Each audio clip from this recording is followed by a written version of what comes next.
Specialists. I'm Carla. And I'm Melanie.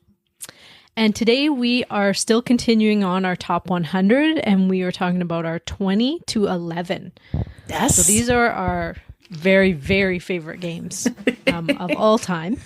I was just looking at my list and I said to Mel, I think I might have these in a different order now because we've done this list like months ago. I mean, they're all still would be here, but I would maybe shuffle a few around, but they're all still, 10 to 20 or 11 to 20.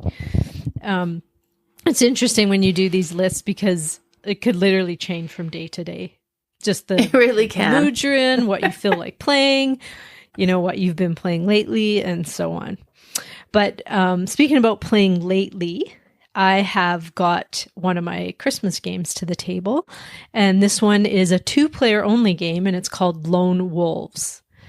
Now, I'd been hearing a lot about this through different content creators, so I thought, I need to give it a try. It's a lane battler game with some trick taking in it. So by lane battler, I'm going to kind of compare that to like battle line, something where you have different lanes that you're kind of trying to control or win, whatnot. So in this one, you have 5 different lanes that you're trying to win. Each lane will have a point chip on it. And it's interesting because that chip can be flipped at some point. So it'll have, it might have a 7-point token on it. But if you can flip it, if you're the one winning that and have a chance to flip it, it might turn into a 12-point token. So that's kind of a neat part of it. But how you play cards in this is it's a trick-taking game, a 2-player trick-taking game where there's not a whole lot of those, but it's unique because a lot of times you want to lose the trick. Because if I lead, say, with a red 5, you have to follow suit. And if you might have a red 6, so you may very well want to win it, but you could also lose it. And the reason you might want to lose it is because you can put that card anywhere. It doesn't have to go in the same lane that I played my card in. So I played mine in the very middle, but you're looking over and you're like, ooh, I kind of want that little bonus chip on that one there. Well, you can play a lower red and you will put it in whichever lane you choose and you'll flip the card over and then it just becomes a 1.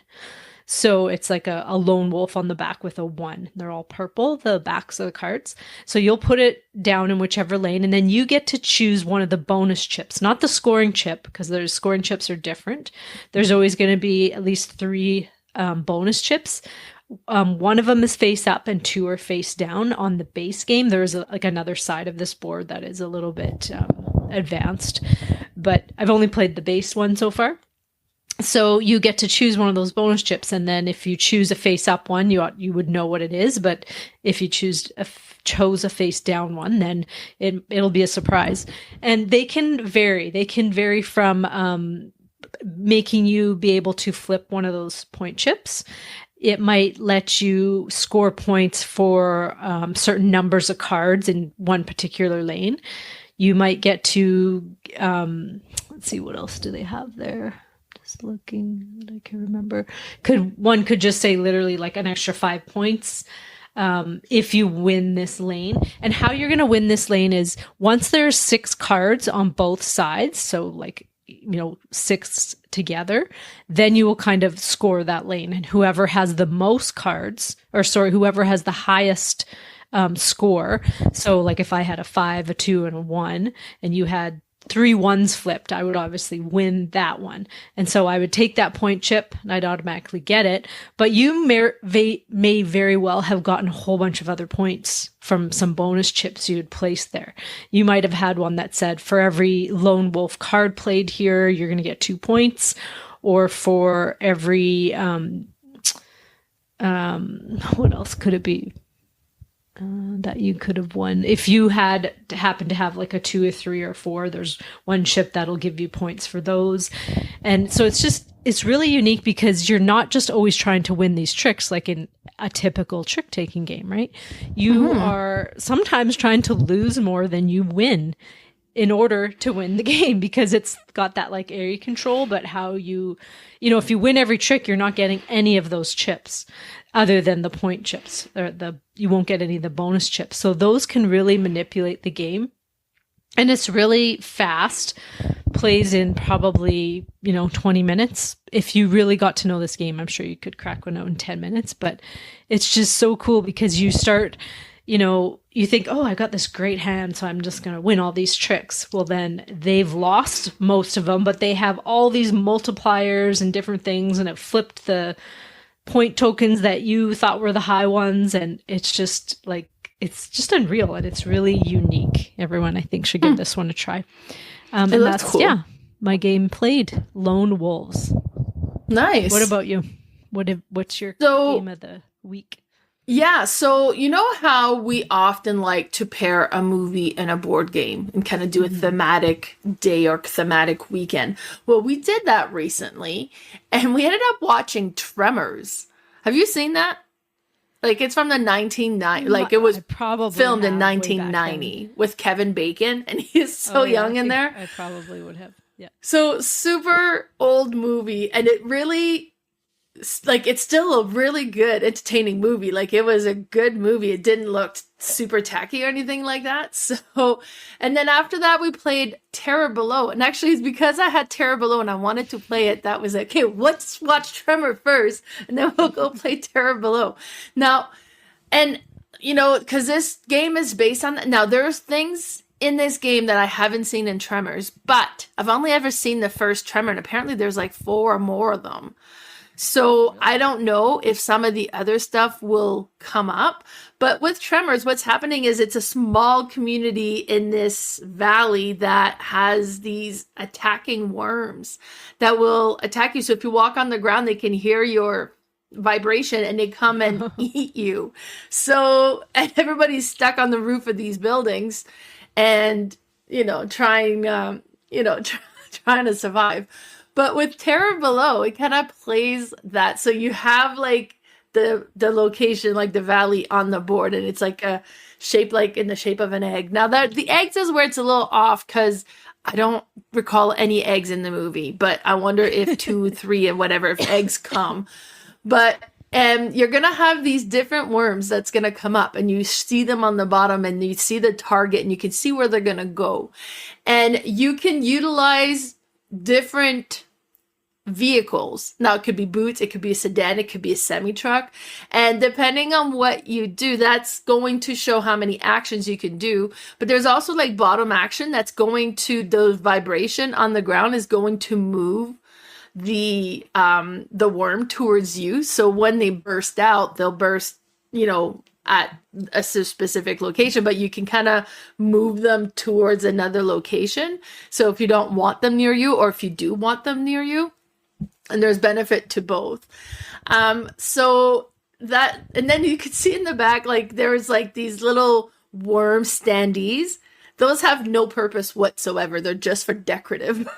Right? Oh, really? So it was me and Lily playing. Was like, well, yeah, we got to put those up.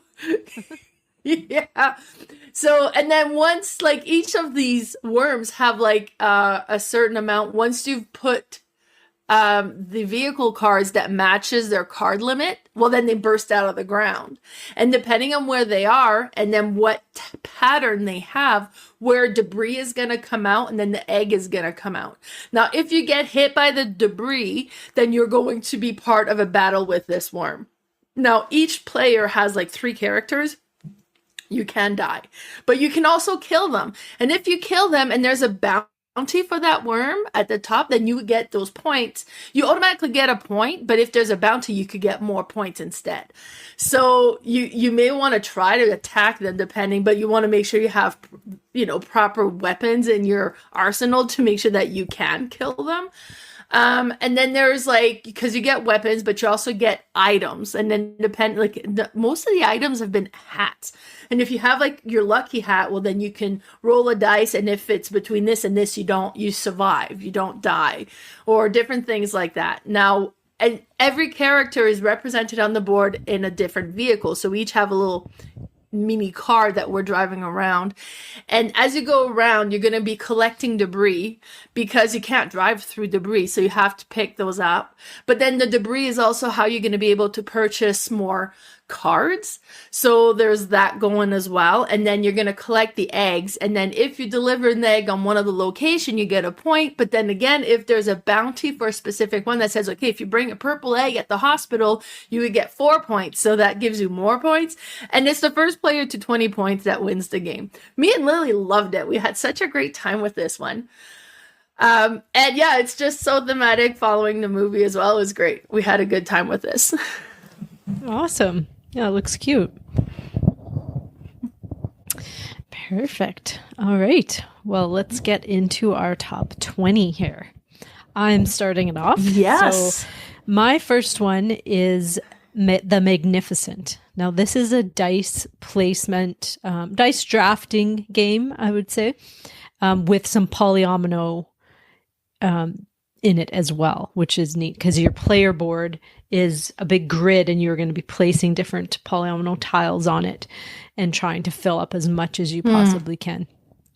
So the theme behind this is you are magicians and you're trying to gather things to perform these like really cool tricks and shows and whatnot.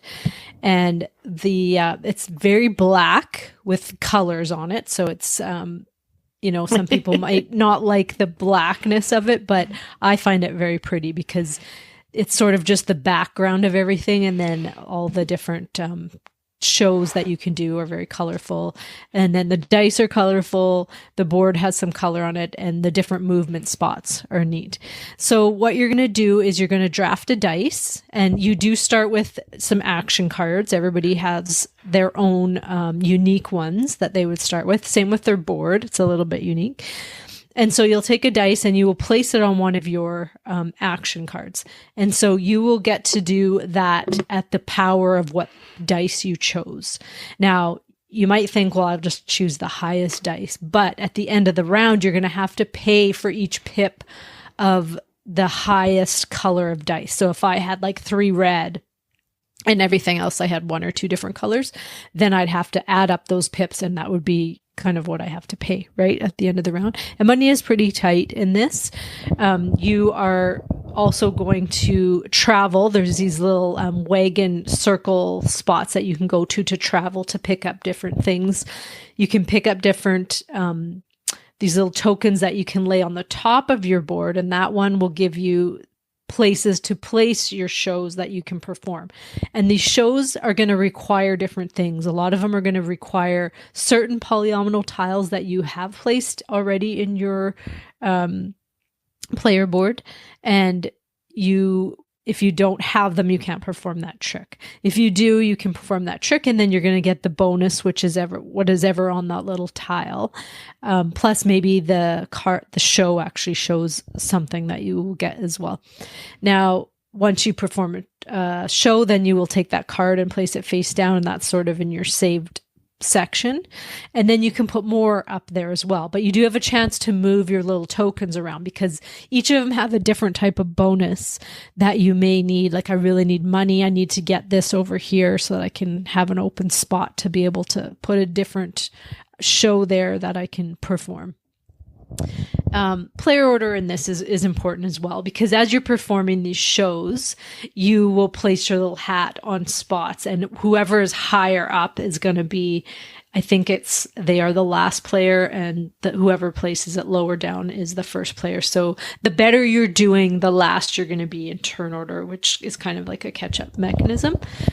There's also these different assistants that can help you that you can get. You do start with 1, I believe, maybe possibly 2, but you'll get a new one each round. And there are some on the board that you can use to help you with different things. Like you might need to, while you're traveling in that wagon, you might need to go you can only go clockwise, but one will allow you to go counterclockwise or skip something or whatnot. But another thing you can do is just grab those polyomino tiles. So you'll use the color of the dice and the pips, and that's whatever amount you have, that's the size of tile you can grab. And then so you're covering all these different things on your player board. You're trying to cover, there's I think 6 different sections, and each section that you complete, you'll get a little bonus as well.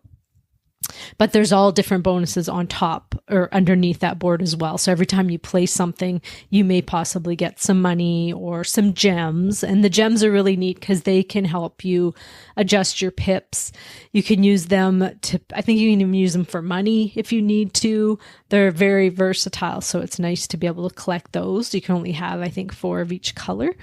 And then once, if you were to get more, I think you might just get coins or something. But it's really a unique game because it takes all those different things together. You know, the polyomino, the card play, and then just that dice selection. And it's just lovely. I've been waiting for this expansion to come into stock. It comes in and out of stock. I put it in my cart, and then it just goes right away. And it's definitely one that I will get because I really do love this game. It's very unique. And yeah, that's my number 20, The Magnificent. The Magnificent. It is like an impressive looking game. Yeah. It doesn't look light.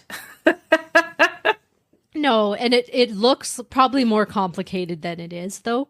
It is pretty straightforward once you kind of, you know, play around. You're like, okay, yeah, I totally get this. Yeah, I wouldn't say it's a super heavy game. I'd say it's medium, probably. It probably just looks a little bit more complicated than it is. Okay, perfect. All right, well, my number 20 actually is the 2-player version of a bigger game.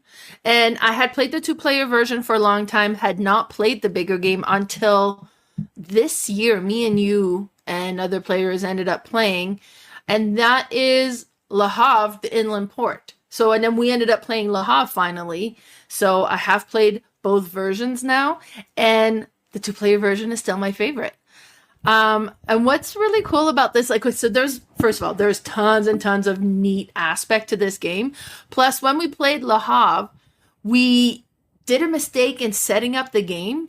We're supposed to put the buildings in order, and we didn't. So some of the stuff we couldn't create in order to be able to get the building. So there was a little bit of issues in the first half of the full game. But with this one here, you still have the building. That's kind of the common aspect between the two games.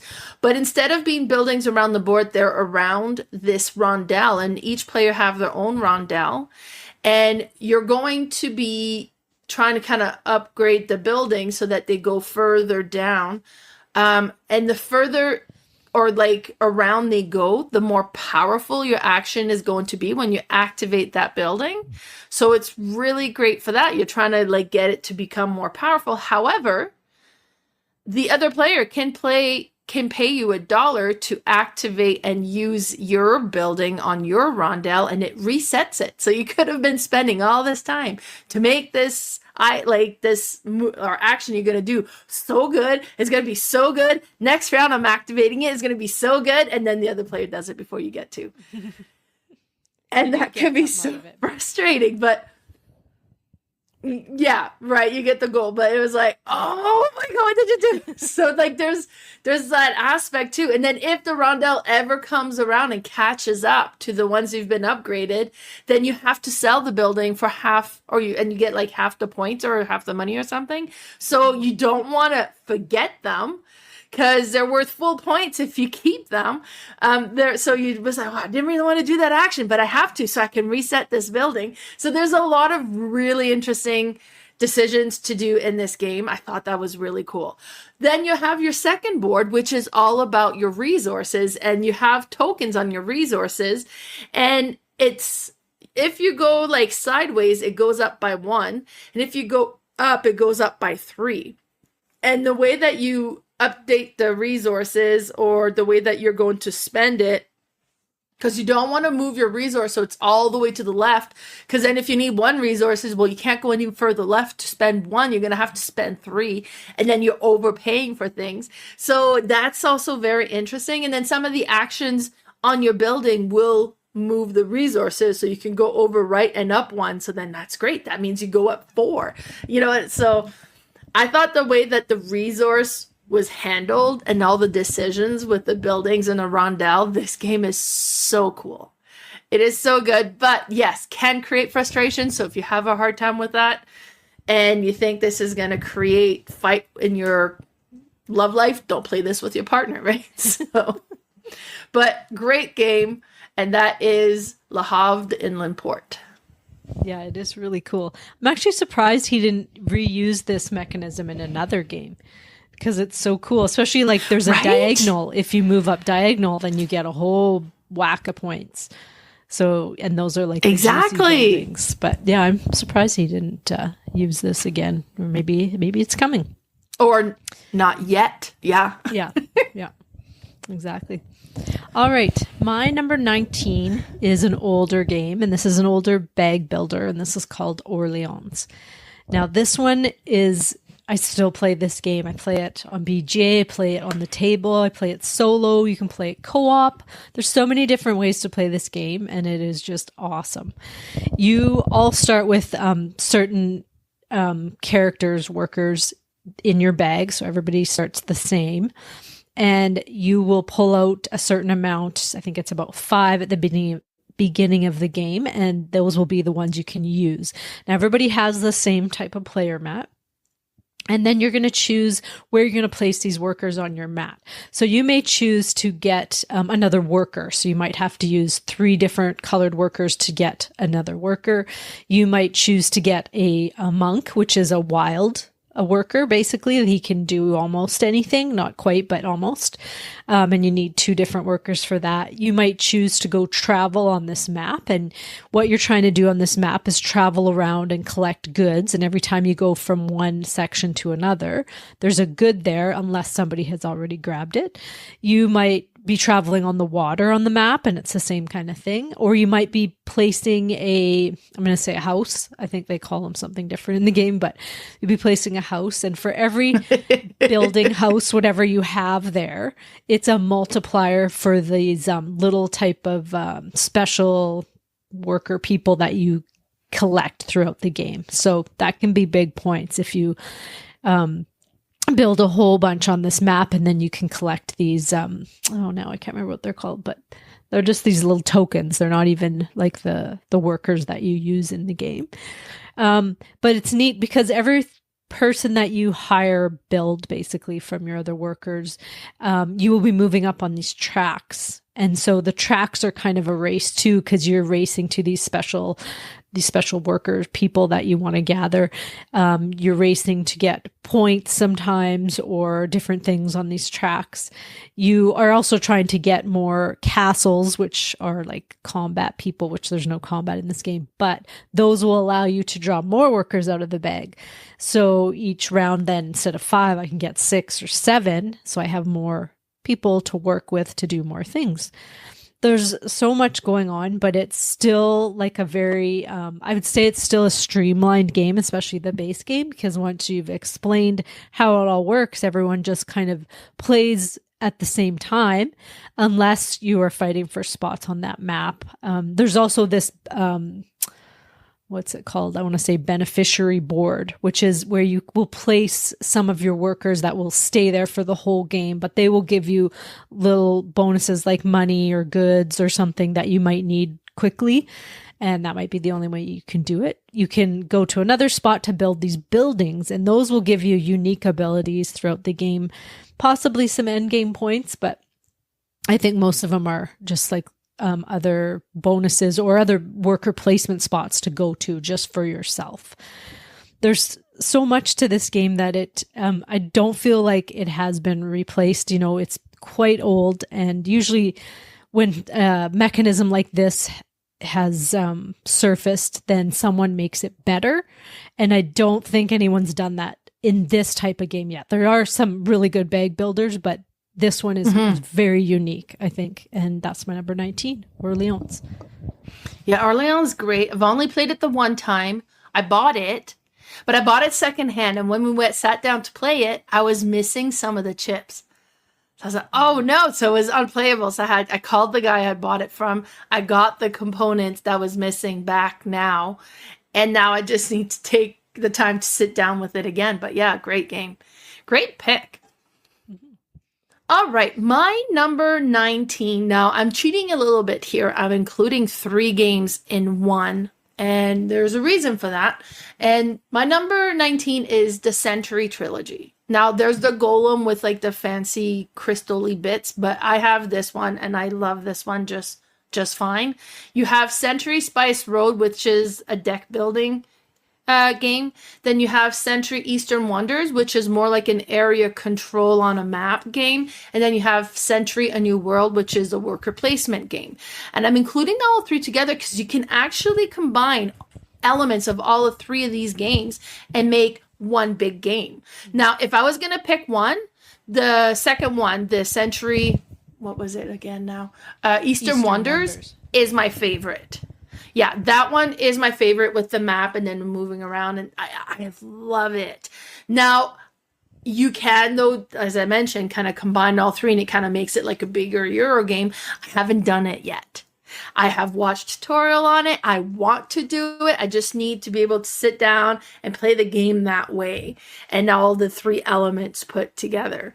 You can actually also do like where you combine two different elements. There's like a bunch of variation of how you can play this game. But I want to do like the big board, all three games together and play it. And I think it's going to be amazing. But yeah, so haven't done it yet. I want to. It almost happened last weekend. It was really close. I sat down and watched tutorials on how to do it or whatever, but yeah. So, but otherwise, like, yeah, as I said, Eastern Wonders would be my favorite. New World is my second favorite, and then Spice Road is, for me, is my least favorite. But each game are very super solid, very interesting, and it's all about collecting resources, trading them to create new resources so that you can fulfill these different orders. And they all do that in different ways. So with Century Spice Road, it's all about the cards that you have and activate.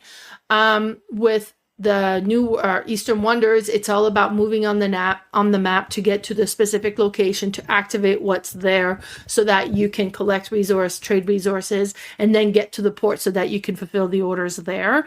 And then what's interesting with that is as you kind of create markets and put them on the board, it comes off of your player board, and the more you reveal there, the more points you're going to get. And when you reveal a whole row, you get special abilities as well. And then New World is worker placement. Okay, worker placement, New World has the world's smallest meeples I have ever seen. Almost need a... They're tiny. They are tiny. But it makes sense because when you go to a location, you put one. If somebody's already there and you want to go to that location, you still camp, and then you get to send two. So it can build up. So I suppose if there were big meeples, it would be too big for what you're trying to do. So maybe that's why.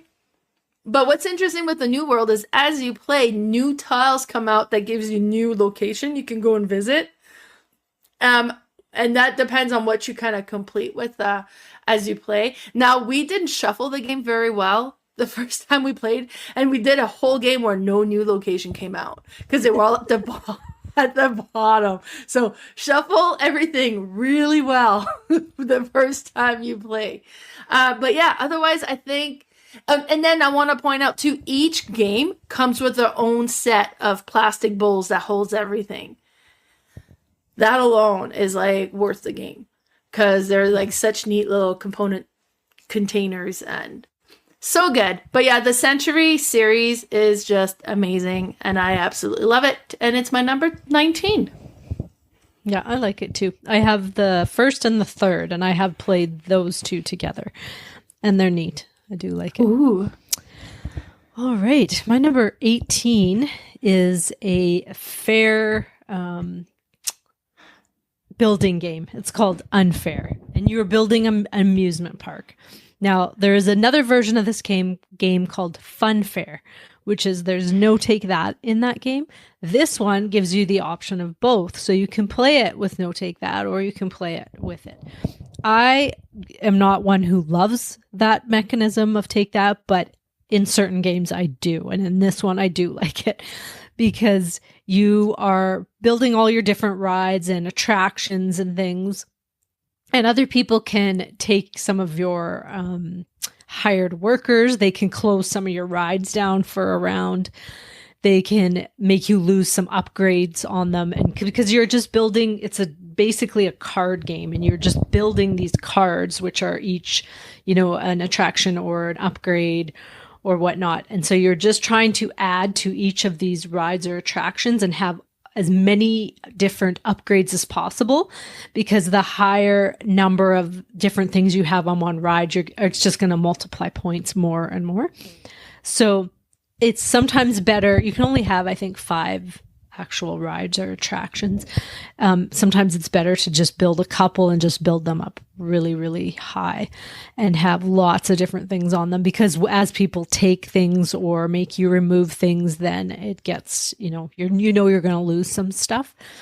And how the round works is you all choose these event cards, or these different, maybe they're not called event. There's an actual event card, and then you choose these type of cards, and you all get to kind of go around and play them. And most of them are just going to be for yourself. They will give you more money, or they'll give you an extra turn or something.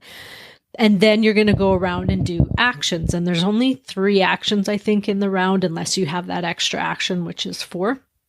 And what you could do is either play a ride, add an attraction to it. You can take cards from the middle. You can trade in some of your cards. If you have nothing in your hand you can trade them in and get a bunch more. You can also get these blueprints, and you do start with one at the beginning of the game. And it's basically gives you a plan of what you want to have gathered or made throughout the game to get these big end game points. You don't have to follow it, but some of them, if you do not follow it, you get negative points. So you don't want too many of those. So, but you can also go and get more of those throughout the game. And then you, at the end of the round, for however many, they call them guests in your park, you get like a dollar, basically. So the more guests you have, which is basically on all the attractions, it'll say however many guests, that's the amount of money you get. And there are some workers or different upgrades that will allow you to increase your amount of guests. So you may be able to get a whole bunch of money, a couple rounds, and then save up so you can buy some of these big rides. Everybody has these 2 major attractions in their hand, and they're all different from everyone else, that you can play through. I think you can only play one of them throughout the game, but they bring in some big money.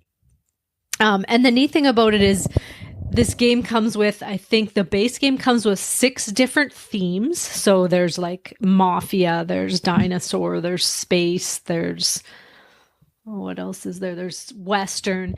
And for every player in the game, you're going to choose one of the themes, and you're going to grab all those cards and mix them together. And so they will be played out there.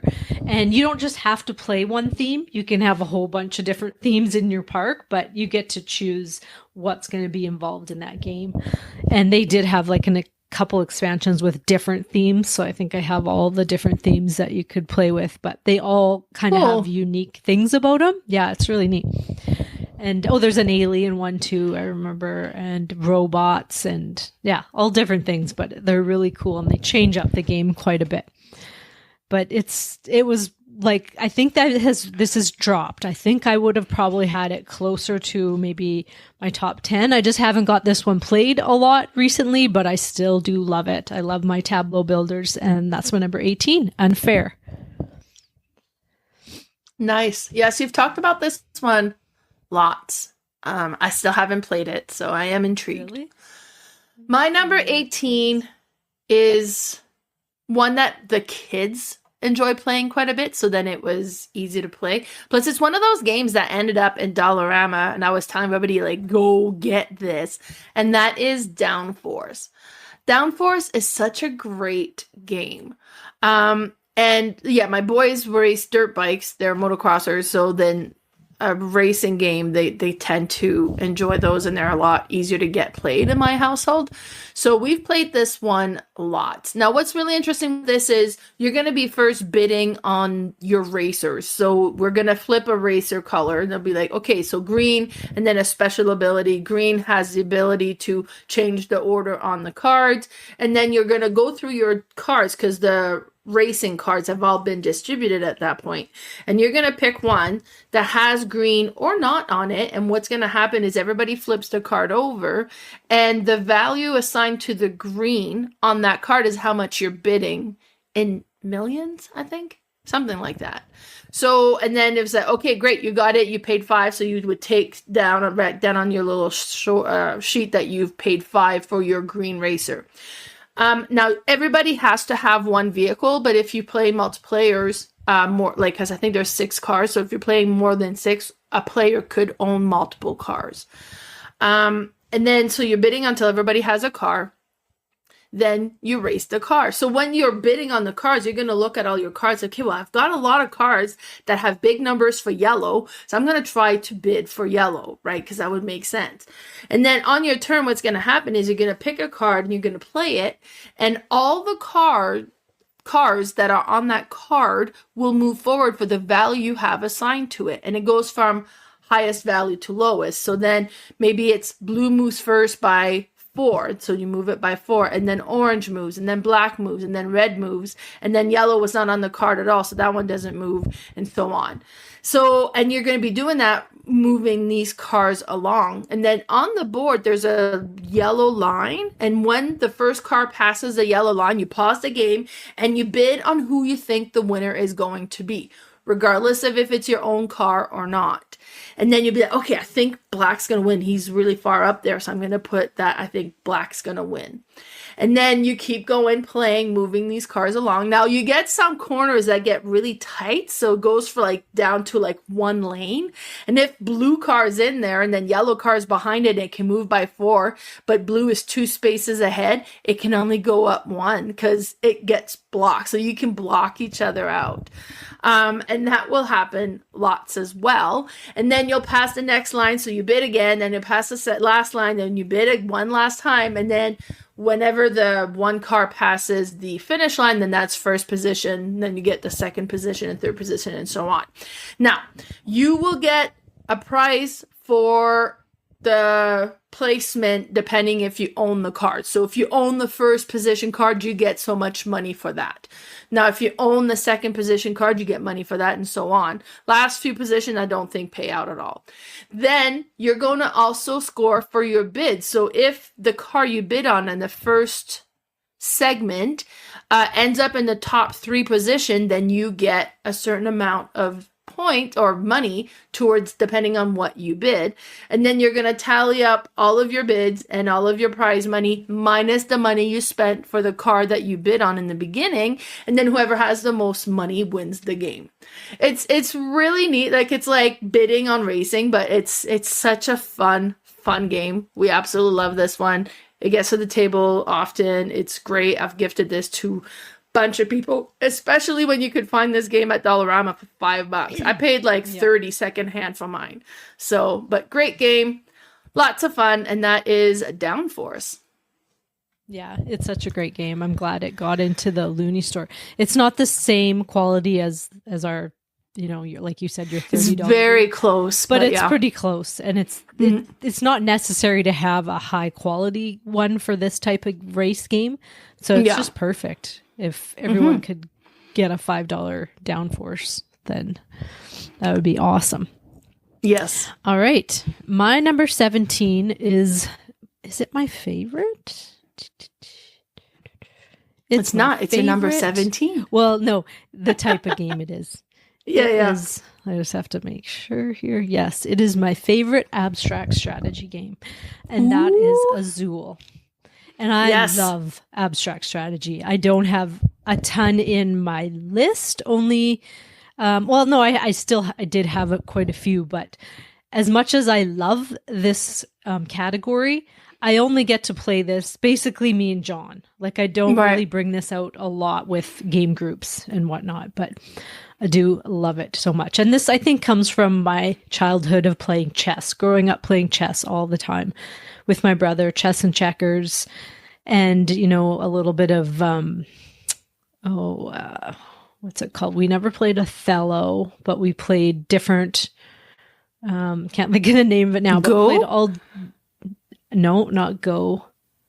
I don't know why I'm blanking on the name, but played tons of it. And it was, back then, to me, it was just, I didn't think of those as board games for some reason. I thought of them as competitions, which is probably what led us to be competitive, in anything we do, sports, games, whatever. But this one is the most beautiful abstract strategy game, I think. The colors are my favorite. I love them.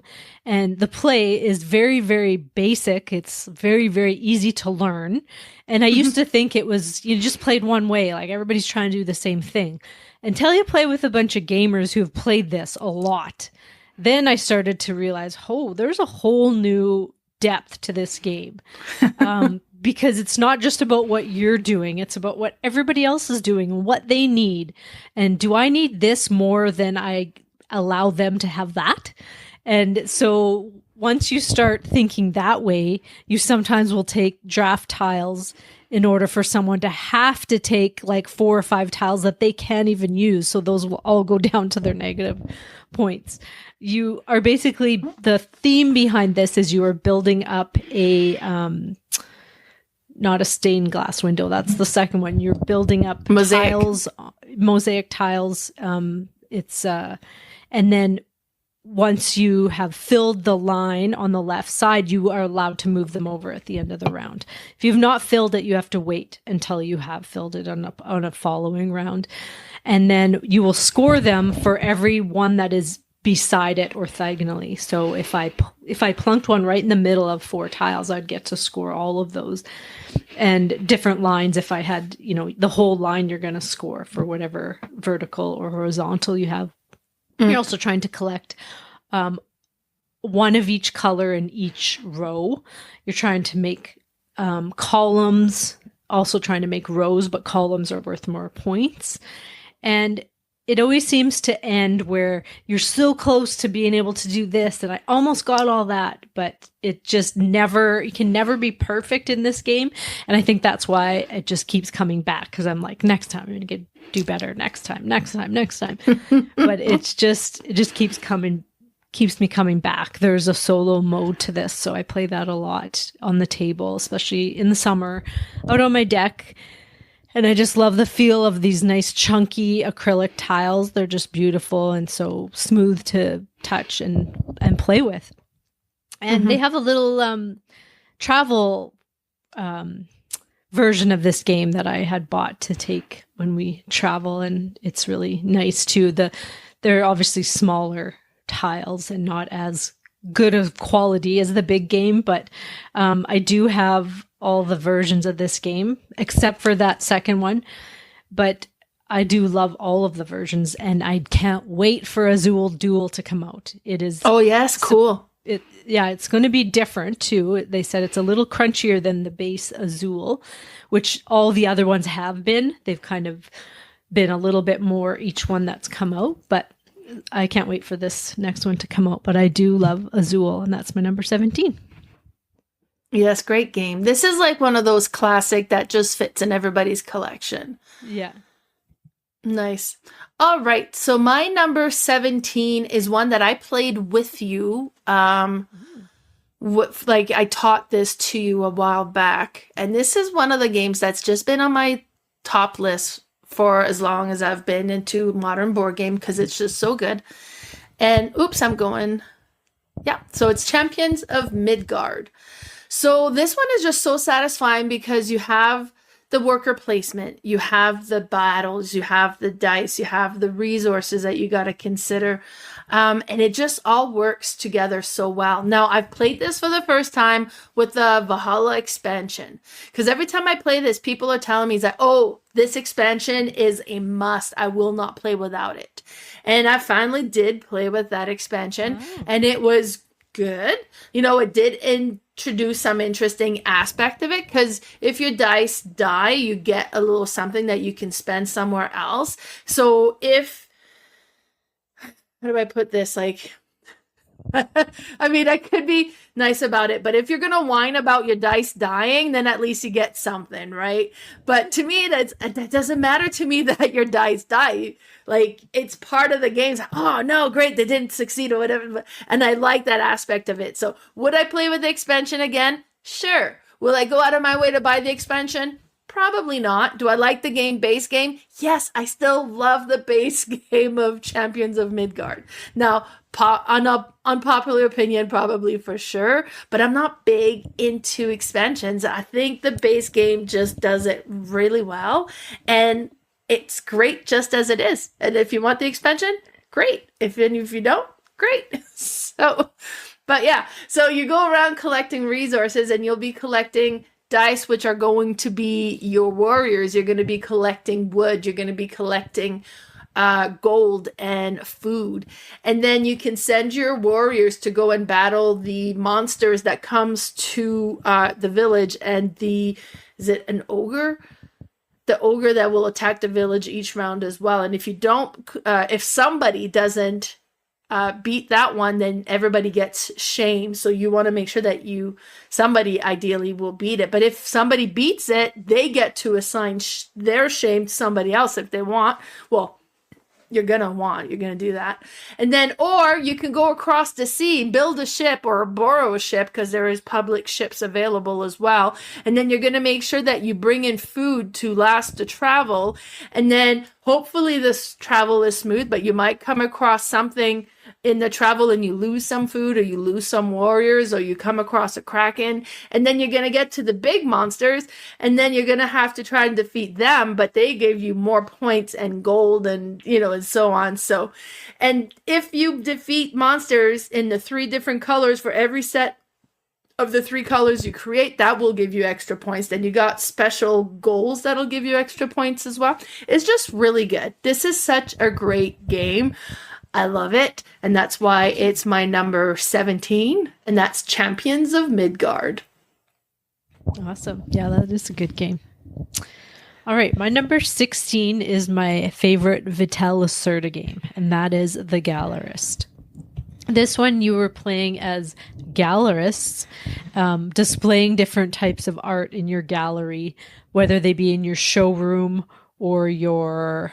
now I'm blanking the showroom, and then the interior must be just your main gallery, basically. But it's really unique how you do this, because you have one worker and you will place him around wherever you put him. If there's somebody else there, you kick them out and they will slide over, and you will do your action, and then they can possibly do that action as well. So it's kind of neat because you can get actions on other people's turns. And there's 4 different places you can go to. You can go to one spot to discover an artist, and when you do that, you will flip their tile and start their fame, basically. And you'll get one of their little tokens, and you'll place it by your board so that you've discovered this artist. So you always get in on the bottom line of the cheapest art possible until you sell one of their art. And then it goes back, and you would have to repurchase some of their art. You could also go there to increase their fame and to just make it more popular so that it's worth more money. And every time you do that, you're going to take some of these little tokens and throw them in a bag, and that they are basically different types of, you have investors, you have collectors, and different things, that these little meeples that will help you, in your gallery. So you might want to have some in your showroom. You might want to have some inside your gallery to help you with different things. And when you do purchase a painting, one of them has to leave and they have to take the painting. And so it's really thematic how he built this game, because it all kind of makes sense. You go to another spot to buy rights to be able to get a painting, or to be able to sell. You have to go to that same spot. And when you sell, there's on these little contracts, then you get to place one of those workers that will give you little bonuses. You can go to another spot where it's kind of not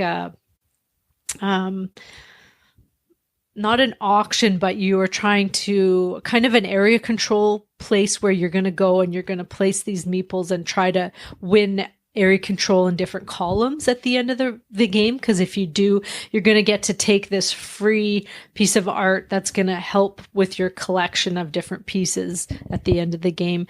You have different assistants that are going to help you, and those are the ones that you'll get to place in a spot that you go to. And then if you just leave them there, and if somebody goes to that action after, they will kick you out and you'll possibly be able to get another action. You use money in this game, and that's money is points, but you also have this, I think it's reputation at the bottom, and it can be used for money as well. Now, how it works is you move up this track for different things, but if you are really tight on money and you need some, you might have to jump back a bit just to use a couple coins in order to pay for different things that you might have to buy until you can sell a piece of art and then kind of catch back up. It's such a unique game. I find it's his easiest to follow game. It's not his lightest. I'm not going to say that. It's still quite heavy. But to me, it all makes sense because everything you're doing is very thematic in this game, I find. And it's just beautiful. The art is by Ian O'Toole, and it's just a lovely game to play. And I just love it. It's my favorite one of his so far. I know Speakeasy is coming out. This might give me a run for the money because this one is supposed to be very thematic as well. But so far, it's the Gallerist for me, number 16. Nice. I think the only Vitel Lacerda game I've played so far is still Kanban, which was really good. Yeah. All righty. My number 16 is a game that I've played, I think, for the first time with you as well. You and Kayla. Were you there? I know Kayla was there. I think it was you. I don't know. You just show me the game first. We did a 3-player game anyways. Well, the game is Destinies. And yes, Destinies is by Lucky Duck Dame. Okay, so it was us three, right? Now this is an app-driven game. And what can happen with app-driven game is you have one person that controls everything and everybody else are just like watching the game get played. Not with this one. You have to pass the phone around because you control your own action as you're doing yours. And what was really interesting with this game is we're all playing on the same map. There's the same story that's happening as we go around, things unveil, and then as you come back, things might have changed as well. And the app keeps track of all of that. But we're all playing the same story, but we have different aspect of that story. We know something different that's going on, and we have different goals of what we're trying to do. And we have our main goal of what we need to do, and we can accomplish that in 2 ways. And in order to accomplish it, we need to gather certain people, information, items, tools, something. But what I need might also be something that Kayla needed, and if she gets at it first, then I'm going to need to follow my other destiny to be able to complete my main goal in a different way. So I thought this one was so thematic, so interesting. And it was one of those that, like, I'm scared to play because I don't want to waste all these stories. But I have purchased everything that's available. So I'm, like, very stingy with this game because, like, I don't want to waste it. But then there'll be different things that'll happen. And then you need to do kind of like a challenge roll or something. And then you have certain dice that is part of your dice, but then you can collect extra dice.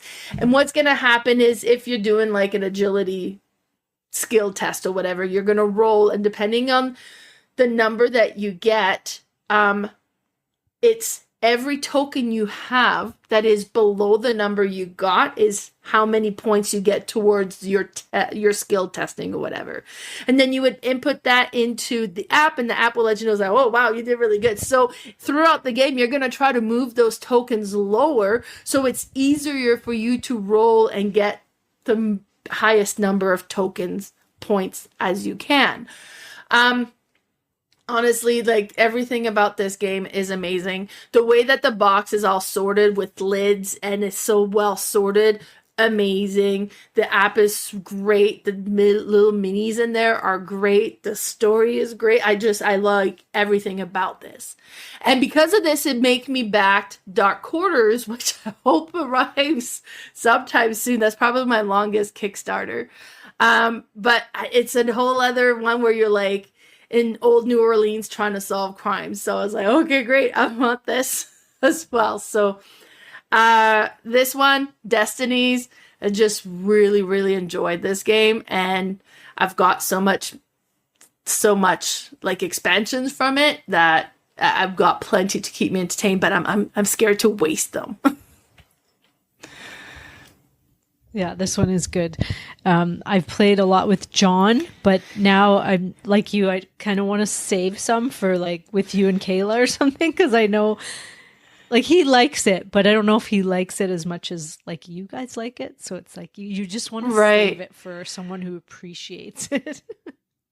Just the genius of the game. Exactly. It reminds me of Seinfeld. This was an adult thing, but all I'm going to say is sponge-worthy. If people know, if they've watched Seinfeld, they'll know what that means. Yes. Do you know what it means, Mel? Yes. Is he sponge-worthy? Yeah. I love it. Yes, but yes, that's true. That's the feeling, right? It's like, yes. Not just wasting this on anyone. All right, exactly. So wait, is Dark Quarters, is that a cross between like what's it called? Chronicles of Crime and Destinies, I think. Yeah. Ooh. I think so. I'm interested. It's coming eventually. Yay. Yeah. Okay. My number 15 is another tableau builder, but this is a lighter game, but I love this game, and this is called Forest Shuffle. Now, this one, you are building up a forest, and how you're doing that is you're planting all these trees and then placing animals all around the tree. Basically, you're tucking a card on top, like a butterfly or bird. You're tucking cards on the bottom, like different plants and mushrooms and things like that. And then you're putting animals on the left or right side. So you might have some hares, you might have some foxes, you might have different things. Now, the base game to this alone is awesome, but it does have 2 little mini expansions that add to the game, and they seem to even out the game, because there's people who have been like, oh, if you do this one strategy, you're going to win all the time. I've never seen that. I've seen different strategies win all the time, and it's not just one. But the second expansion really does help balance out some of the weaker ones, I should say. I'm not going to say which ones, because you should all figure it out for yourself, but it's just awesome. I love doing this. And you have to have lots of space, because usually, I mean, I play mostly a 2-player game of this. John and I play this a lot. You are building like 10 to 12 to 15 trees and then animals all around them. So you need lots of space. In a higher player count, you're obviously going to be able to build less. You do use more carts in that game, but you will be building less things. And the timer for this game is these winter cards that come out, and they are shuffled kind of into the bottom third of the deck, bottom quarter of the deck. And so once that third card comes out, it's completely, the game is over. And then you're just going to score everything. And now how everything scores is it's all like different types of combos. Like the butterflies are like a set collection. So however many you have, depending on the number, you're going to get a certain amount of points. The foxes are going to score for all the hares. The plants are going to score. I think there's like a hedgehog that will score for some of the plants, and some of the plants will score on each other for different types of plants. They will sometimes give you bonuses on them. As you play them, you get to play a card for free. Or if you play a card, you usually have to pay cards to play them, and they will go into this clearing in the middle. And if you pay cards that match the symbol on the card, you're going to get another little bonus on the card right away. It's just so combo-y, fantastic that, you know, it's just made for me, this game. It's all about animals. It's a tableau builder, and there's tons of combos. Like, I'm pretty sure they were in my mind asking me questions about what is the type of game we could build for you. This is it. Forest Shuffle. And I just love it. And they can just keep coming out with expansions because it's just more cards. It's not really, it doesn't add like huge mechanics to it. It just kind of changes up the combos, really. And the box can fit lots more, so it's not like it doesn't fit in the box. But it's just awesome. Have you played this one yet, Mel? Yes, I've played it once at Gobfest. Oh, okay. And it was very interesting. Yeah, I really like it. It's really cool. Neat game for sure. Yeah, that's my number 15, Forest Shuffle. Nice. My number 15 is kind of a remake of an existing game that was huge. And it was kind of cool because that game really took a theme that everybody was like, eh, and then got people so interested in it, even though it wasn't a theme that would interest in them. And they remade it into a newer theme, and that is Wyrmspan. And actually, they just introduced that there is now Finspan coming out that's based on fish. And you're trying to kind of collect fish, plant them, rebreed them or whatever, and then depending on the depth of the water that they are found. So that's all I really know about it, but I'm probably getting it because I have no willpower. Oh, yeah. It looks pretty too. Yeah, it looks kind of cool. So Finspan is coming out, but Wyrmspan was also very good. Now, if you know how to play Wingspan, you pretty much know how to play Wyrmspan. And then it just kind of builds up. There's a few things that gets added on, but it's the mechanism are very similar. The main difference is before you can place a dragon instead of like a card for Wingspan is you need to have a cave that has been placed. Now the cave, every time you place a cave, that'll give you normally some resources. And the other difference is you're not limited as to what food is available. When you collect food, you can take whatever you want. Or the resources. But the game, like, art-wise, I like the look of this game so much more. Like, the art is so beautiful. I mean, it's dragons, right? So it's whimsical and fantasy, and there's no... Well, like, Wingspan is very... like reading a bird book, right? It's very accurate. It depicts all these different birds that are available, and I do kind of like that about it, but I like the look of Wyrmspan a little bit better.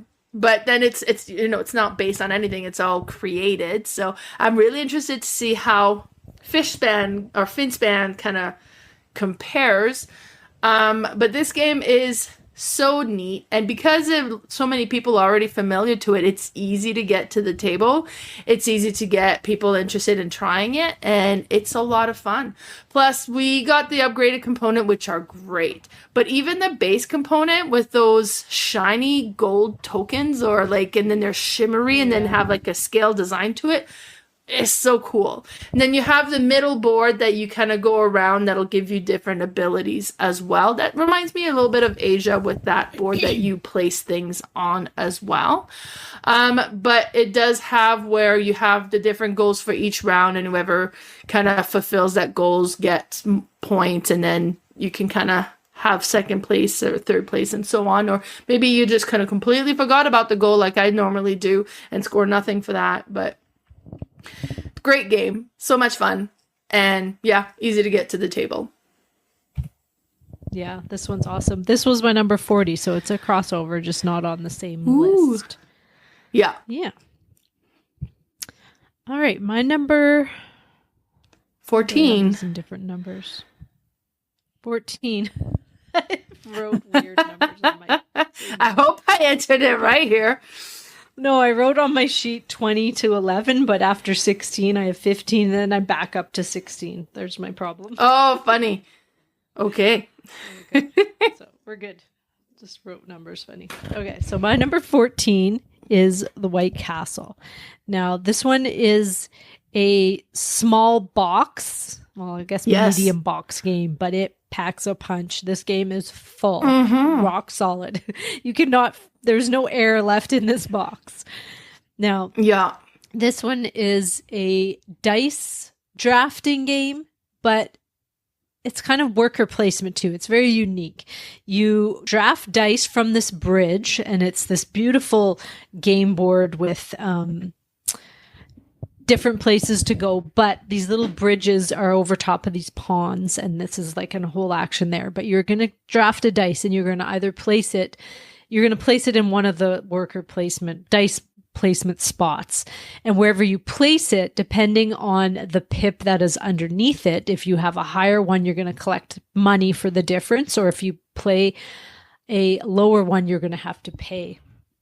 And so wherever you go, depending on the color of the dice, you look at that area and what color the action is, and you will get to choose from those different colors of dice and do those things.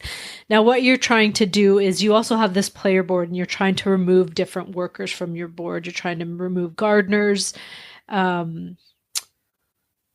palace people. I forget what they're called. And then your little battle guys. And where they're going is unique because the gardeners are going to go into like near the pond and they will go there for different bonuses you'll get, but you can possibly collect them each round and have end game points. When you go into the palace, you're trying to move up the palace to get to the top if you can. You get more points as you move up in this palace, but you also get to take more cards to add to your tableau. And when you do that, you will place that card down and the one that was there is going to flip and go into this little lantern section that you can build up. And you did this very well when we played. You built up this huge lantern. All the way to the end. Yeah, when you would take this lantern action, you get all those little bonuses down there that are available to you. When you place it in the fighting grounds, they are going to go there. You'll get a bonus, but those are going to be like a multiplier for however many people you have in the palace. So it's kind of neat because the higher you get up on the battlegrounds there, the higher the multiplier it's going to be. There's like a really neat expansion to this game, which adds tea gardens, and those just add like a whole other section and more ways to score points, which is nice because some of these games can be very, very tight and the actions are not particularly selective in some games. So it's very hard and crunchy to figure out some kind of combos, whereas the tea garden allows a little bit more, and especially for higher player counts, because then you have more things you could actually do. Now, in a 3 to 4 player game, it's also neat because when you place your dice, other people can go on top of you and do that same action. They just have to either pay money or collect money, depending if their pip is higher or lower.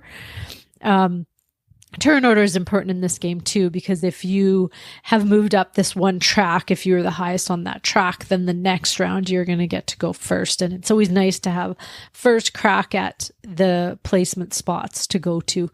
And like I said, at the end of the round, for every gardener you have next to a bridge that still has a dice, you're going to get to do that action again. So it's always important to try and keep some dice on those spots if you have any control of that or not. It's just such a lovely game. It plays quite fast, I would say an hour. And you have 9 actions in the base game, and with the expansion, you only have 12. So out of those actions, a lot of times you can get more actions within those by just comboing different things. But it is such a crunchy and cool game. I just love it. And that's my number 14, White Castle. Nice. Yeah. Great pick. This is one that I recently played for the first time. It got played at my house before, but I wasn't at that particular table. And when you were saying, would the list be different? And I said, yeah, there's something that probably would be on the list. This is it. If I was to redo my top 100, this probably would make it because it was so cool, so interesting, and then all the different things you can activate. Neat game. All right, my number 14, I kind of talked about a little bit already today, and that is Chronicle of Crime, because I talked about Destinies and then the Dark Order's coming and Chronicles of Crime and how they're kind of a blend of each other. And well, Chronicles of Crime is one of those games that the first time I played it, I was blown away. And I was like, oh my God, how absolutely amazing is this? And Lee said, eh. And I was like, you're like, I will not waste this on you. So I have a lot of Chronicles of Crime to play because I bought the 1400, the 1900, and then the 2400, and then I have Noir, and I have Riverview, and then I've got all the expansions that you could get because each one gives you more scenarios you can go through. But this is absolutely amazing because there's a crime. You're a detective. You're going to solve it. And then you go around and then you're like, okay, well, let's go to the crime scene. Then you go there and then you pull out your phone and you look around where, okay, there's paper. Oh, there's cake. Oh, there's a knife. Or then you pull out, okay, weapon, paperwork, food. And then you go and scan those things to see if anything of note needs to be taken into consideration. It's like, yes, add this to your evidence board. So you add them to the evidence board. And then it's like, oh, so-and-so was here. Well, let's go talk to him. Now we're talking to him. So we're scanning him. And then we can, as we scanned him and we're talking and we're in conversation, then we can scan, well, tell me about the victim. So you would scan the victim. Well, tell me about this cake we found. So you would scan the cake. And then you get to question about each element by scanning. Like, just how they put all of that together. Like, there's a lot of work that went into putting this game together, and it makes it so good. It is so good. And I love whodunit in my books, in movies, in board games, and this does it well, and I absolutely love it. And the stories are so rich. And it's not just, oh, okay, great, that's who murdered him. Okay, then why? How? You got a few different things that you need to figure out throughout the story so that you can answer all of the questions relating to what happened. So good. So good. I absolutely love Chronicles of Crime, and that's why it's my number 14. Yeah, that's a good one. We should bring this next week. Ooh. Yeah. All right. My number 13, I actually just played over the weekend, and that is Rococo. I love Rococo. This one, I had played the original version at, it would have been like a Gobfest, I believe, like way back. Maybe my first Gobfest. Well, it could have been a FallCon. I can't remember which one, but played the original version, and it was a very highly regarded game, but it was out of print. And so then they announced that they were reprinting this game, and I was so excited. And it wasn't a Kickstarter, it was just a pre-order type thing. So I pre-ordered it, got this game, and have loved it ever since.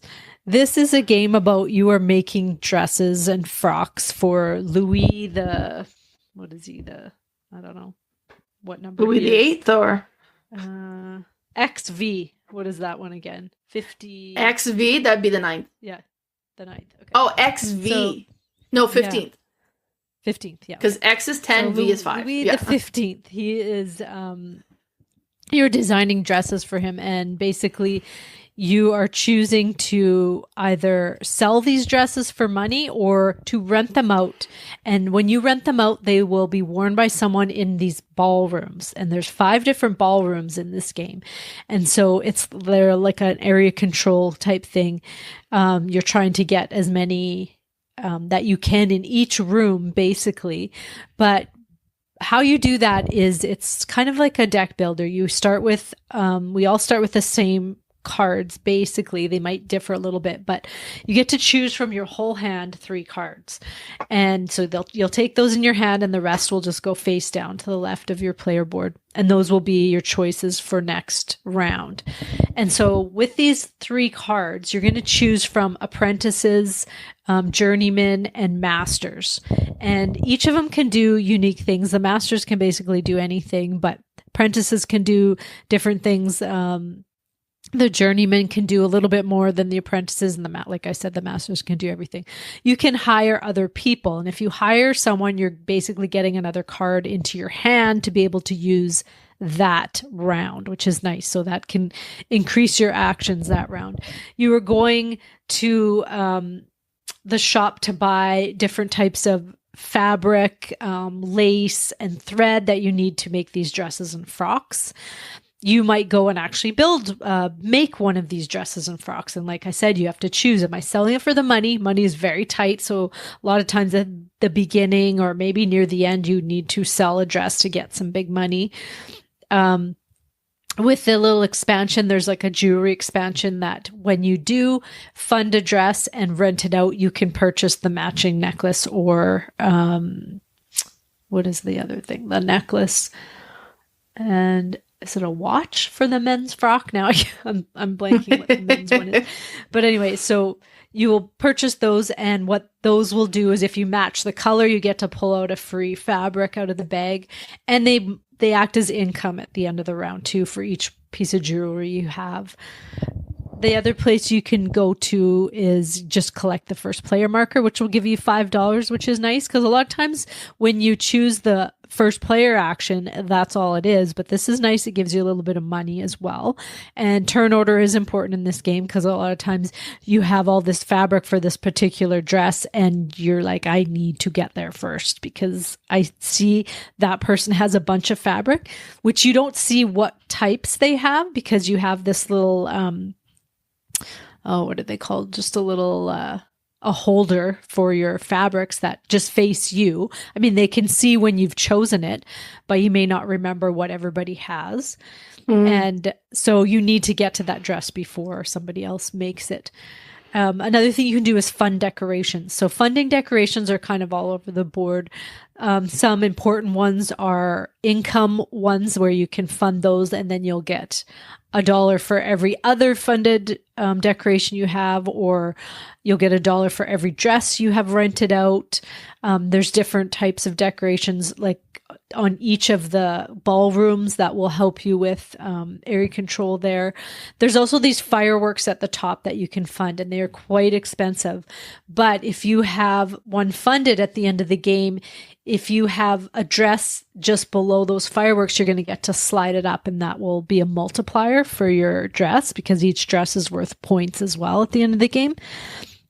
It's just a really neat little deck building game, which I love, and it'll stay in my collection forever. But they are actually kickstarting a, I'm going to say family version. Not really. I think it's just a little bit lighter. This one's a bit of a heavier game. But the one they're funding is called La Patisserie Rococo, and it's about making pastries, and you're a pastry chef.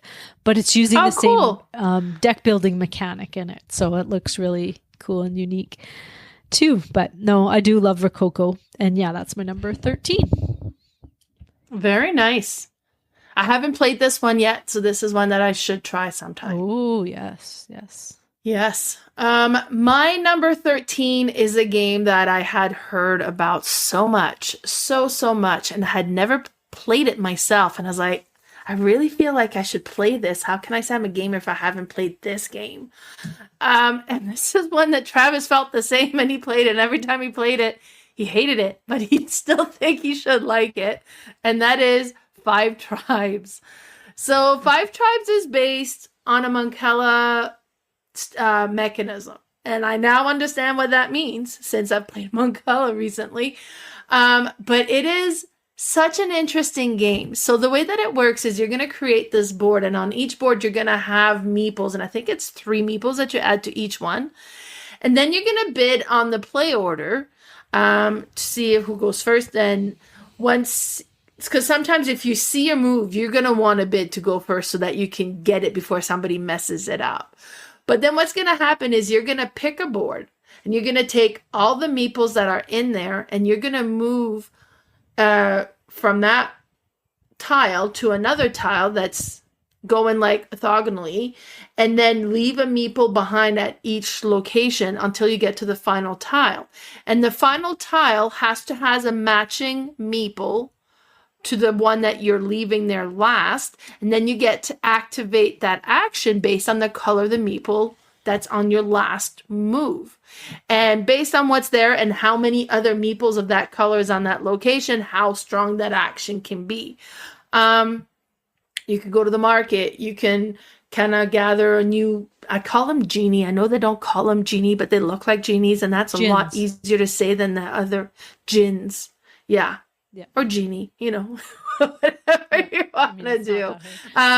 Or if you take control, like if you pull everything out, then you take control of that tile, and you can put, I think it's a camel that you put on there to show that you've owned that tile now. And then you can put palaces on it, or you can put oases on it that's going to be worth points at the end. And there, each tile also has a number in the corner that gives it a tile value as well. Some is kind of based on what's around and everything. Now, this is a type of game that there is a lot to consider, because there's a lot of different potential moves that you can do. And then, okay, well, if I take these meeples, I could go here and land there, or I could go here and land there, or I could go here and land there. Now, if I take this complete other tile, I can take those meeples or land here, or land there, or land over here. And which one do you want to do? So if you play with somebody who has a lot of analysis paralysis, this game is going to drag like you can't believe. Now, I've played mostly this one with Lee, and me and him are fairly quick at taking the turns. And we're like, we find a move, but okay, great, we'll do this one. And kind of don't worry about the optimal move, right? But it's so good. It is so good. I played it with Kayla at Gobfest, and I think it was her first time playing it, and it went over well as well. And it's just such a neat game. I absolutely love it. I bought this one knowing nothing about it other than the fact that everybody was talking about it, and I should probably own it, and I have no regrets. And that is my number 13, Five Tribes. Yeah, it's a very tactical game. You almost can't even look at the board until it's your turn because so many things could have changed by the time it comes around to your turn. But yeah, it's awesome. Exactly. All right. My number 12 is Lost Ruins of Arnak. Now, this one, when it originally came out, it got so much hype, and I kind of looked at it and thought, I don't know if I would really even like this game. So I waited a long time before I bought this game. And while it did deserve the hype, I just love it. You're basically playing as Indiana Jones, and you get to explore and do all these different things. But how you do that is with a kind of a mini deck builder. You are kind of the same thing as Rococo. You don't build a huge deck, but you do build a bit of a deck. And depending on what type of cards you get, you're either going to be able to place it on top of your deck or underneath your deck. So that will change what your decisions are. But you have two workers, and you will go out to these worker placement spots and collect resources, or you will go out and explore. And you'll explore this spot where you get to draft a tile. You'll flip it over and you'll get those things on the tile, and then you will immediately grab a guardian, which is like a creature, and you'll put it on top. Now, once that creature is there, you will have the chance to actually defeat that creature, and if you do, you get that tile, and it kind of gives you a bonus. Now, you don't have to defeat that creature. If you don't, by the end of the round, you are going to get a I'm blanking on what the cards are. It's just a negative point fear card, I believe it's called. And so that'll kind of clog up your deck. Yeah, I think it's fear. Use them for things. Fear. Yeah, you can use them as movement, because for every worker placement spot you go to, you have to use different types of travel. So you might have to use boots or a wagon or a boat or an airplane. And the fear cards can always be used as a boot kind of thing. So if you just need one, you can actually use that fear card for that. But it's really neat because there's also this like kind of technology track that you're trying to move up, and you have these two tokens. You have a what are those called? You have a notebook and a magnifying glass. And it's neat because one of them can only move up. I think it's the notebook can't move any higher than the magnifying glass. So you're trying to move up. Are trying to move up. But of course, the juicier things are with the notebook, I believe. And I might have that backwards. One might be the other. But anyways, as you're moving up, you're getting different things. You have to pay about like some really big resources to get up there, but it's worth it because you get things as you go up. And if you get to the top, you have the option of purchasing these tiles. They're like tablets that are worth big points at the end of the game. And if you do get to be the first one up there, you do get like a higher point winnings as well. Now you can hire these assistants as you're moving up that track that will help you, and you get to use them every round, and you can upgrade them as well, which helps. But it's really neat how you go about doing everything, because when you first look, you're like, I have two workers. What am I going to get accomplished here? But how you do things is like every other Euro game. One thing can lead into two, that could lead into three. And that's where the decision making and thinking in this comes into effect. There is another board that maybe it's just with the expansion. I do have both, so I can't remember if the base came with the other board, but it kind of changes up the tracks a bit. I also have the cooperative kind of legacy or campaign game of this that we've started. That is really neat. You have you all have unique player powers, whereas in the base game you kind of start with the same, but the expansions add different types of player powers that you start. So you're very different from everybody else, and it's kind of neat that way. It's just neat how they have made this game playable in all different types of ways, competitive, cooperative, and the solo variant of this is really good as well. But I just love it, and it's beautiful board. The components are awesome. I've upgraded a few of mine, but some of them, like the tablets, I don't feel like need to be upgraded. They're so pretty, but it's just awesome, and I love it. And that's Lost Runes of Arnak, my number 12.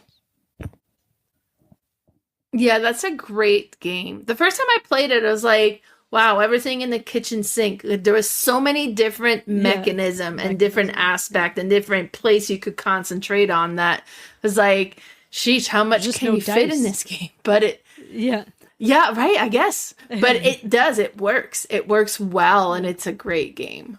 Perfect. So that was your number 12.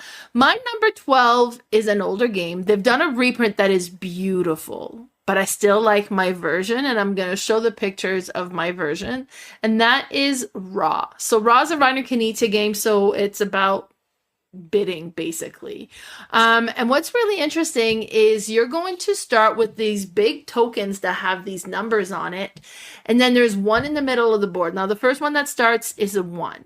So, and that's what you're going to use to bid on the tiles that comes up. So each round you're going to pull out a tile and you're going to add it, and then it goes in this lineup, and you can decide whether you want to try to bid to take this tile collection or wait for it to continue growing. And then you're going to get, the next person's going to add a tile, and then the next one goes and add a tile. Every once in a while there's like one thing that's going to force a bid as well. But some of the tiles might not be great tiles. Like it could be a negative tile that comes up as well. It's like, oh no, now there's a negative tile. Oh, but it has all those other tiles that I want. And some of the tiles is like the Nile River, and you're building the river, but it's not going to score unless you get like the initial river portion. So you need to have that tile to get the rest of your Nile River tiles to count. And some of them is having the different type of buildings, or having the same building that's going to score. So you want to be able to build that. But and then when you go to bid, you'll be like, okay, I'm going to bid. And then like, okay, well, I'll offer this token. Then you put your token up, and whoever wins the bid is going to place their token in the middle of the board, and they're going to take that old token that's back, and that goes to them, and that's going to be worth points at the end of the game. So to have a 1, and if you trade it for like an 11 for a 1, it's like, whoo, that's 10 points kind of out the window a little bit. But if you got a lot of tiles, that's great, because when you score your tile, depending on what you build in your tableau, like how much points you're gonna get. Now some tiles go away, sometimes some tiles will stay, and then you kind of rebuild again. But like everything works so well. And then like the board that I have has like these embossed designs in it. Now the new version is very, very colorful. Mine's quite beige, but the new one is very colorful, and you have this big bright bag, and it looks amazing. But I still really like my version of it, and this is a game that I've enjoyed every time I play it. It is just such a satisfying game, and that is my number 12, Ra. Yeah, Ra is awesome. I do love it. Don't get to play it a lot, but I do love this game. All right, last one for me, number 11, and that's Ark Nova. You are building a zoo in this game, and not just building a zoo. You are working on lots of conservation projects. You are partnering with different universities. Now that sounds like a lot of complicated things, but basically what you're doing is building up these tiles on your board and building a tableau of cards. And the cards are neat because they all have different tags on them that will give discounts for different things you're building, or give you points for things, because you'll have you start with, I think, 2 end game cards, or maybe it's 3, and then you get rid of one throughout the game, maybe another one. I don't know why I can't remember that. But and then you're also trying to get your little tokens on these in-game bonus cards where you might have to, you're going for large animals. So you might have to try to build up a bunch of large animals at the beginning so that you can go there. And the neat thing about the scoring is as you were building up two different tracks and they are going to meet each other. So you're starting on opposite sides, and I'm blanking on the names of each of them. I'm going to say like one is reputation, but it is not that. And the other one is like basically your points, but it is also not that. There's so many different names for all these different things that they all kind of blend together for me. But anyway, you're trying to meet those in the middle and hopefully cross them as much as possible, because that, however much they cross, is going to be your end game score. Now, it's tricky to move up. It's not so tricky to get the points, but to move up the other track, there's not a lot of ways to do that. So that is where you're trying to find possibly ways to move up that track, because if you can't get moving up that track, it's going to take you a long time to just build up your points going around. Now, there's just so many different types of combos in this game too, depending on what you're building and what types of animals you're putting in and what attractions. The action selection in this game is so neat because you start with 5 cards.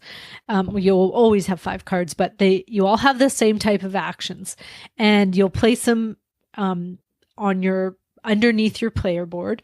And they'll be in spots 1, 2, 3, 4, 5. Now, the 5th one is going to give you the highest power of that action. So if you choose that one, it might be to build enclosures. You could build a 5 or anything less size enclosure. And so then once you do that, you pay your money, you put that enclosure on your board, which is a little hexagonal tile that would probably have 5 hexagons on it in a certain shape. You'll place that down, and then you'll take that 5 card and you'll place it over on the 1, and you'll slide all those other cards up. So your next action might be you can actually place animals in those enclosures. Well, you might not have enough money for that yet, so you might have to do one of these other actions at a lower power. And it's really neat to figure out how to, organize all your actions.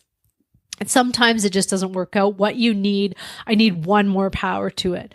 Well, you can always take a turn to just move a card over to 1, and you take this little X token, and that will help you increase the power of your action. It's a really unique game that takes different mechanics from other games. Like a lot of people will say, "Oh, if you played Terraforming Mars, you've played this." Well, I disagree. There's some similarities to Terraforming Mars, but it's not the same game. The scoring mechanism is from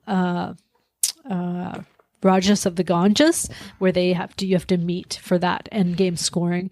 The tableau building is similar to Terraforming Mars, but not exact. The tile placement is basically like any other tile placement, but how you do it is different. So, I mean, the action selection is from like Civilization and New Dawn. Yes, from Civilization New Dawn. But yeah, there's only so many mechanics in the world, and people are just, mixing them up and trying different things. And this one really worked.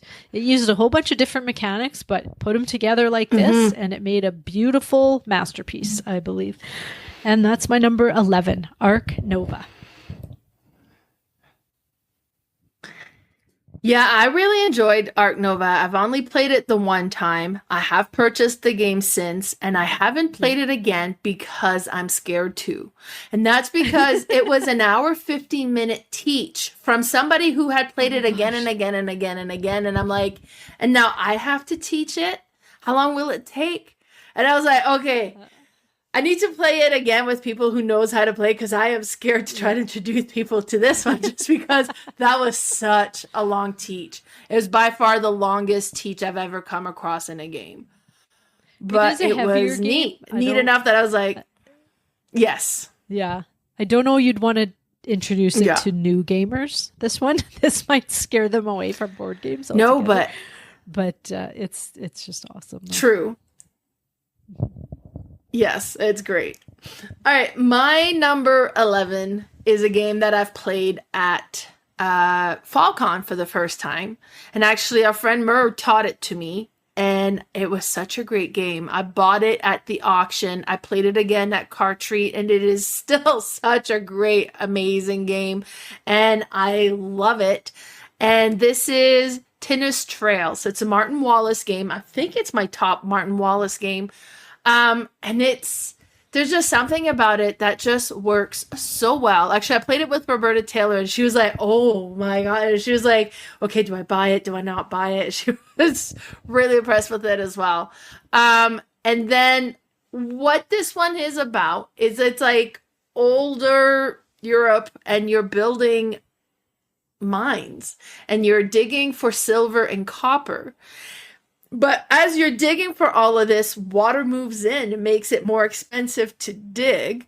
So first you're going to bid on these different land section. And you can peek at what is in there ahead of time or not. And it'll tell you, like, okay, well, this area is going to, generate this much copper or this much silver, which is great. But then, maybe it's a really wet area. So you're going to have to kind of siphon out 2 cubes of water first, so that kind of increases the cost of the mining as well. So you're bidding on these land sections, and then you're going to be mining it, and as you mine it, water moves in, so the next time you want to mine it, it's going to cost more to get more out of it as well. But then there's different things that you can use that'll kind of mitigate some of that, so maybe you can get some of the water out. But then to be able to mine, you have to have a little miner there as well. But then you can also use the boats that's going to give you access to be able to mine. Like, there's a lot of different sections to this as well. And then the action selection is like, as you, depending on the actions, like, okay, well, this one costs this many things, so you would kind of move your action token by 2 or by 3, and then so on. And now, like, it's whoever's in the back gets to start the next first, right? So if you do a big movement, then you may not go for a little bit. And then you can call at any time, say, okay, that's it. That's all I'm going to do this round. And the benefits of calling it is the first one to move out gets the better prices. And then what's really cool with this as well is to win the game, you need to be the player with the most victory points. But you got to purchase those victory points. You don't just get them. At the end of each round, you can purchase victory points. But then in order to be able to purchase victory points, you need to have made money. But you can't just use all of your money to purchase victory points, because then you're not going to have any money to mine again the next section.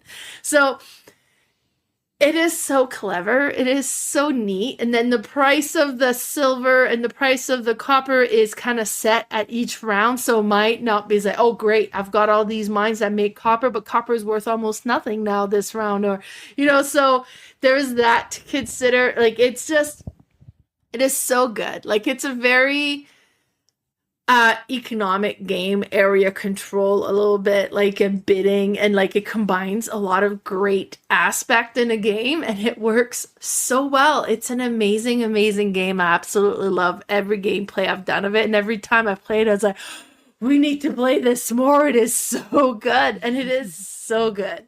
And that is my number 11, Tinner's Trail. I still haven't played this one yet. Oh, you need to. I don't know why this one scares me.